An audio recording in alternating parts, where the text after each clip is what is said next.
সংবাদ সবাইকে স্বাগত জানাচ্ছি আমি ফিরোজ তোহা। শুরুতে সংবাদ শিরোনাম। বাংলাদেশের গুরুত্বপূর্ণ আপডেট সংবাদে আপনাকে স্বাগত। শুরুতে সংবাদ শিরোনাম, পরে বিস্তারিত।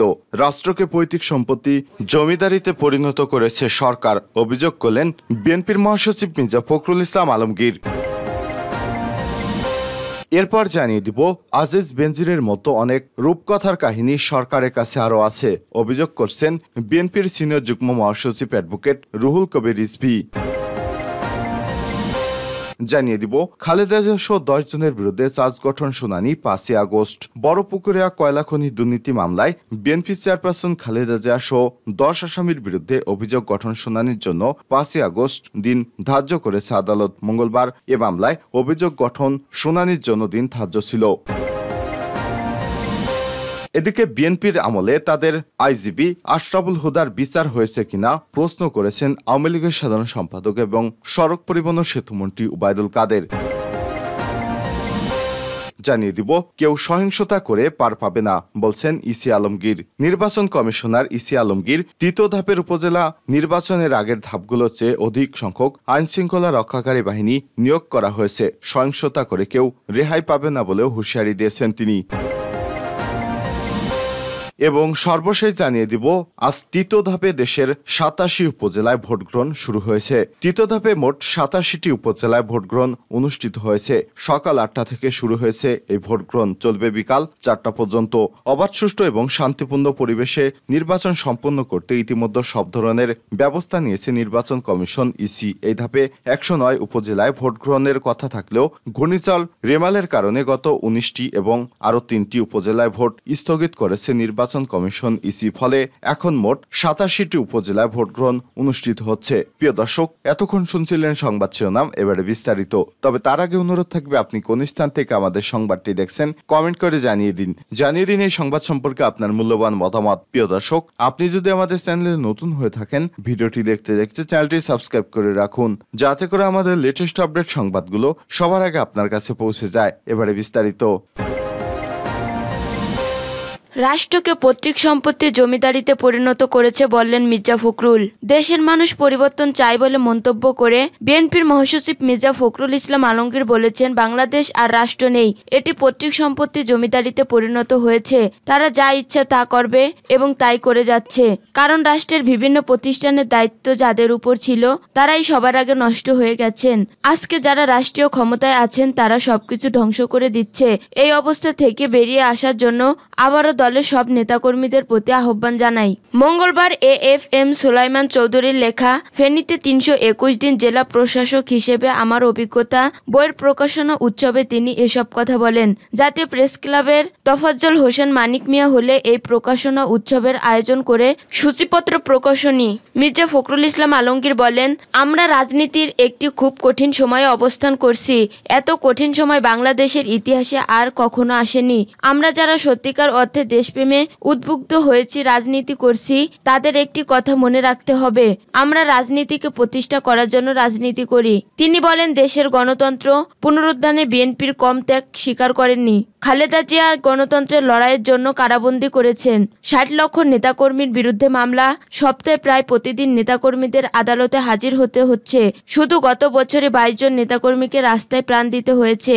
7 শতাধিক নেতাকর্মী গুম হয়েছেন, তারপরও হাল ছেড়ে দেয়নি, লড়াই সংগ্রাম করছি। ফেনীতে 321 দিন জেলা প্রশাসক হিসেবে আমার অভিজ্ঞতা বইয়ের লেখা AFM সুলাইমান চৌধুরীর সভাপতিত্বে প্রকাশনা উৎসবে আরো বক্তব্য রাখেন শিক্ষাবিদ ও অর্থনীতিবিদ ডাক্তার মাহবুব উল্লাহ, জাহাঙ্গীরনগর বিশ্ববিদ্যালয়ের সাবেক অধ্যাপক দিলিরা চৌধুরী, নাগরিক ঐক্যের সভাপতি মাহমুদুর রহমান মান্না, কবি আব্দুল হাই শিকদার, সূচিপত্র প্রকাশনীর সত্ত্বাধিকার সাইদ বীর প্রমুখ। আজিজ বেনজিরের মতো অনেক রূপকথার কাহিনী সরকারের কাছে আছে বললেন রুহুল কবির রিজভী। বিএনপির জ্যেষ্ঠ যুগ্ম মহাসচিব রুহুল কবির রিজভী বলেছেন, দেশ থেকে যে লক্ষ কোটি টাকা পাচার হচ্ছে, লুট হচ্ছে, ব্যাংক শূন্য হচ্ছে, রাজকোষ শূন্য হচ্ছে, আমরা তো শুধু দুজনের কথা শুনছি, সাবেক সেনাপ্রধান ও পুলিশ প্রধান। তাদের যে রূপকথার কাহিনী শুনছি, এরকম আরো যারা সরকারে নানাভাবে সাহায্য করেছে, গুম খুন এবং নানান অত্যাচারে লিপ্ত ছিলেন, তাদের কাহিনী তো আমরা জানি না। আমরা না জানলে জানলেও কথাগুলো তো মানুষের কাছে আছে। আজ জাতীয় প্রেস ক্লাবের আব্দুল সালাম হলে জাতীয়তাবাদী প্রকাশনা পরিদর্শকদের উদ্যোগে আহবাব চৌধুরী খোকনের সম্পাদনায় জিয়াউর রহমান অন্যান্য রাষ্ট্রনায়ক গ্রন্থের প্রকাশনা অনুষ্ঠানে তিনি এসব কথা বলেন। রুহুল কবির রিজভী বলেন, সাবেক সেনাপ্রধান জেনারেল আজিজ এবং সাবেক পুলিশ প্রধান বেনজির আহমেদ এরা যে এত কিছু করছে এটা প্রধানমন্ত্রী জানতেন না? আওয়ামী লীগ সরকার কি কিছু জানতেন না? সরকার বা রাষ্ট্রের যারা গোয়েন্দা বাহিনী রয়েছে তারা তো একেবারে প্রধানমন্ত্রীর কবজায়। শেখ হাসিনা যদি আমেরিকায় যান, সেখানে আন্দোলন হলে সেই ছবিগুলো তুলে রাখা হয় এবং পরবর্তীকালে সেই আন্দোলনকারী বাংলাদেশে এলে এয়ারপোর্টে গ্রেপ্তার করে। তিনি আরো বলেন, শেখ হাসিনা লন্ডনে গিয়েছিলেন, সেখানে তার বিরুদ্ধে আন্দোলন হয়েছে, সেই ছবিগুলো গোয়েন্দাদের কাছে দেয়া হয়েছে। গোয়েন্দারা আন্দোলনকারীরা যখনই বাড়িতে আসে তাদের বাড়ি বাড়ি গিয়ে হুমকি ধামকি দেয়, গ্রেপ্তার করে। আজকের আওয়ামী লীগ জিয়াউর রহমান সরকারের কাছে রেজিস্ট্রেশনের মধ্য দিয়ে আওয়ামী লীগ হয়েছে। আওয়ামী লীগের প্রতিও জিয়াউর রহমানের অবদান রয়েছে।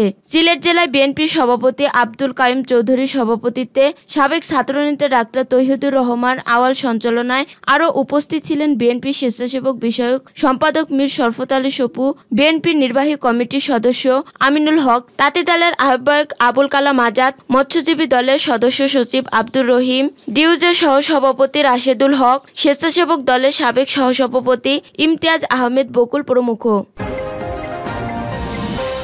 খালেদা জিয়া সহ 10 জনের বিরুদ্ধে চার্জ গঠনের শুনানি 5 আগস্ট। বড়পুকুরিয়া কয়লা খনি দুর্নীতি মামলায় বিএনপি চেয়ারপারসন খালেদা জিয়া সহ 10 আসামির বিরুদ্ধে অভিযোগ গঠনের শুনানি 5 আগস্ট দিন ধার্য করেছে আদালত। মঙ্গলবার এই মামলায় অভিযোগ গঠন শুনানি দিন ধার্য ছিল। এদিন খালেদা জিয়ার পক্ষে তার আইনজীবী হাজিরা দেন। এরপর খালেদা জিয়া অসুস্থ থাকায় তার পক্ষে আইনজীবীরা অভিযোগ গঠন শুনানি পেছনের জন্য সময়ের আবেদন করেন।